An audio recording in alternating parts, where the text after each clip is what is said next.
بسم اللہ الرحمن الرحیم۔ صحیح بخاری حدیث نمبر 511۔ حضرت مسروق فرماتے ہیں انہوں نے حضرت عائشہ رضی اللہ تعالی عنہ سے کہ ان کے سامنے ذکر ہوا کہ نماز کو کیا چیزیں توڑ دیتی ہیں۔ لوگوں نے کہا کہ کتا، گدھا اور عورت بھی نماز کو توڑ دیتی ہے۔ حضرت عائشہ رضی اللہ تعالی عنہا نے فرمایا کہ تم نے ہمیں کتوں کے برابر بنا دیا، حالانکہ میں جانتی ہوں کہ نبی پاک صلی اللہ علیہ وآلہ وسلم نماز پڑھ رہے تھے۔ میں آپ صلی اللہ علیہ وآلہ وسلم کے اور آپ صلی اللہ علیہ وآلہ وسلم کے قبلہ کے درمیان چارپائی پر لیٹی ہوئی تھی۔ مجھے ضرورت پیش آتی تھی اور یہ بھی اچھا نہیں معلوم ہوتا تھا کہ خود کو آپ صلی اللہ علیہ وآلہ وسلم کے سامنے کر دوں، اس لیے میں آہستہ سے نکل آتی تھی۔ اعمش نے ابراہیم سے، انہوں نے اسود سے، انہوں نے حضرت عائشہ رضی اللہ تعالی عنہا سے اسی طرح حدیث بیان کی ہے۔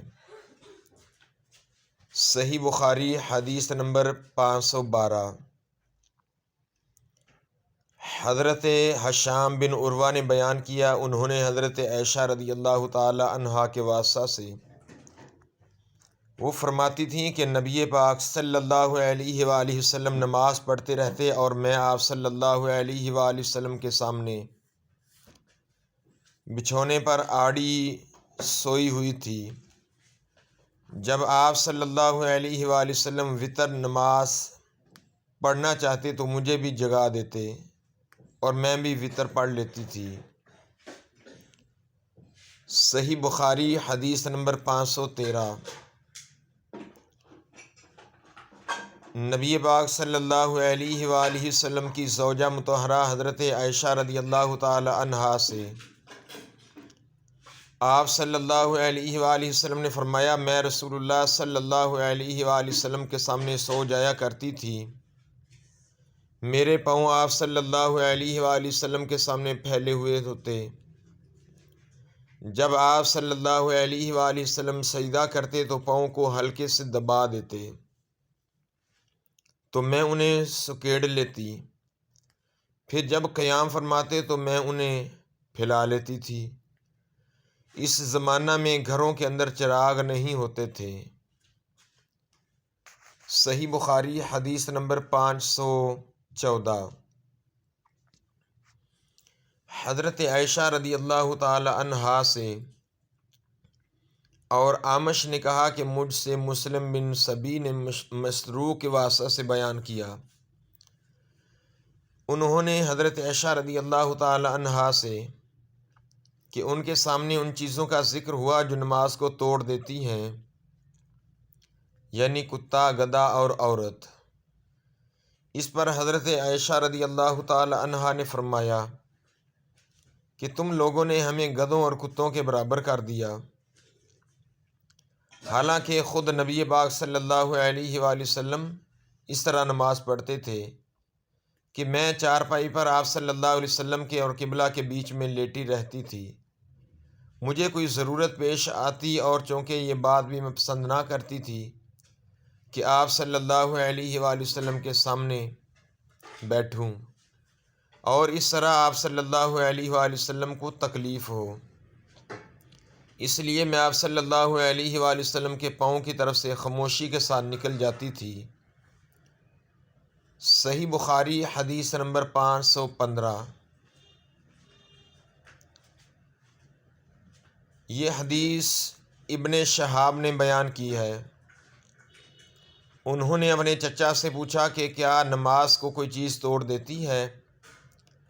تو انہوں نے فرمایا کہ نہیں، اس سے کوئی چیز نہیں توڑتی، کیونکہ مجھے عروہ بن زبیر نے خبر دی ہے کہ نبی پاک صلی اللہ علیہ وآلہ وسلم کی زوجہ مطہرہ حضرت عائشہ رضی اللہ تعالی عنہا نے فرمایا کہ نبی کریم صلی اللہ علیہ وآلہ وسلم کھڑے ہو کر رات کو نماز پڑھتے اور میں آپ صلی اللہ علیہ وآلہ وسلم کے سامنے آپ کے اور قبلہ کے درمیان عرض میں بستر پر لیٹی رہتی تھی۔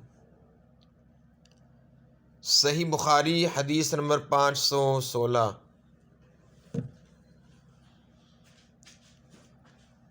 حضرت ابو قتادہ رضی اللہ تعالیٰ عنہ رسول اللہ صلی اللہ علیہ وآلہ وسلم امامہ بنت زینب بنت رسول صلی اللہ علیہ وسلم کو بعض اوقات نماز پڑھتے وقت اٹھائے ہوتے تھے۔ ابو العاص بن ربیعہ بن عبد شمس کی حدیث میں ہے کہ سجدہ میں جاتے تو اتار دیتے اور جب قیام فرماتے تو اٹھا لیتے۔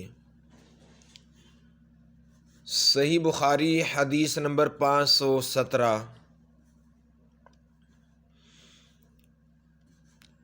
عبداللہ بن شداد بن ہاد نے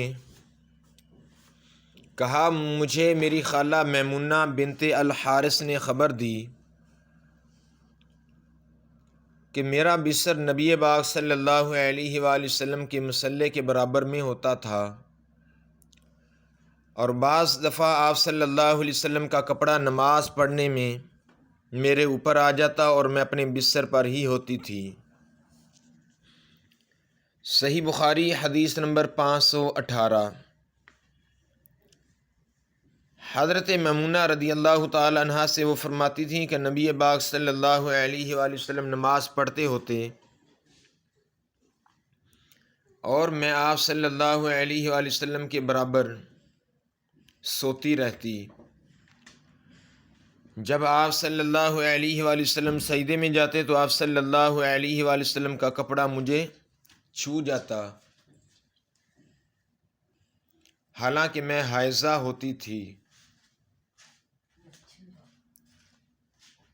صحیح بخاری حدیث نمبر 519۔ عبیدہ عمری نے بیان کیا ہے کہ ہم سے قاسم بن محمد نے بیان کیا، انہوں نے حضرت عائشہ رضی اللہ تعالی عنہا سے آپ نے فرمایا کہ تم نے برا کیا کہ ہم کو کتوں اور گدھوں کے حکم میں کر دیا۔ خود نبی کریم صلی اللہ علیہ وآلہ وسلم نماز پڑھ رہے تھے، میں آپ صلی اللہ علیہ وآلہ وسلم کے سامنے لیٹی ہوئی تھی، جب سجدہ کرنا چاہتے تو میرے پاؤں کو چھو دیتے اور میں انہیں سکیڑ لیتی تھی۔ صحیح بخاری حدیث نمبر 520۔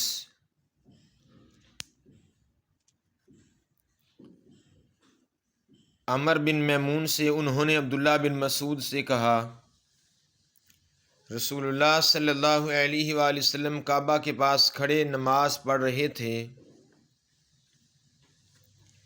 قریش اپنی مجلس میں قریب ہی بیٹھے ہوئے تھے، اتنے میں ان میں سے ایک قریشی بولا، اس ریاکار کو نہیں دیکھتے؟ کیا کوئی ہے جو فلاں قبیلہ کے ذبح کیے ہوئے اونٹ کا گوبر، خون اور اوجڑی اٹھا لائے، پھر یہاں انتظار کرے؟ جب یہ نبی پاک صلی اللہ علیہ وآلہ وسلم کو سجدہ میں دیکھتے، آقا علیہ الصلاۃ والسلام سجدہ میں جائے تو گردن پر رکھ دے، معاذ اللہ۔ چنانچہ اس کا کام کو انجام دینے کے لیے ان میں سے سب سے زیادہ بدبخت شخص اٹھا، اور جب آپ صلی اللہ علیہ وآلہ وسلم سجدہ میں گئے تو اس نے آپ صلی اللہ علیہ وآلہ وسلم کی گردن مبارک پر یہ غلاسیں ڈال دیں۔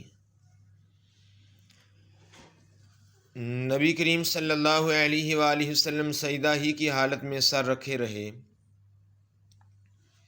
مشرکین یہ دیکھ کر ہنسے اور مارے ہنسی کے ایک دوسرے پر لوٹ پوٹ ہونے لگے۔ ایک شخص فاطمہ رضی اللہ تعالی عنہا کے پاس آئے اور ابھی بچہ تھیں، آپ رضی اللہ تعالی عنہا دوڑتی ہوئی آئیں۔ نبی کریم صلی اللہ علیہ وآلہ وسلم اب بھی سجدہ ہی میں تھے۔ پھر فاطمہ رضی اللہ تعالی عنہا نے ان غلاظتوں کو آپ صلی اللہ علیہ وآلہ وسلم کے اوپر سے ہٹایا اور مشرکین کو برا بھلا کہا۔ نبی کریم صلی اللہ علیہ وآلہ وسلم نے نماز پوری کر کے فرمایا، یا اللہ قریش پر عذاب نازل کر، یا اللہ قریش پر عذاب نازل کر، یا اللہ قریش پر عذاب نازل کر۔ پھر نام لے کر کہا، یا اللہ عمر بن حشام، عتبہ بن ربیہ، شعبہ بن ربیہ، ولید بن عتبہ، امیہ بن خلف، عقبہ بن ابی معیط، عمارہ ابن ولید کو ہلاک کر۔ عبداللہ بن مسعود نے کہا کہ اللہ کی قسم میں نے ان سب کو بدر کی لڑائی میں مقتول پایا، پھر انہیں گھسیٹ کر بدر کے کنویں میں پھینک دیا گیا۔ اس کے بعد رسول اللہ صلی اللہ علیہ وآلہ وسلم نے فرمایا کہ کنویں والے اللہ کی رحمت سے دور کر دیے گئے۔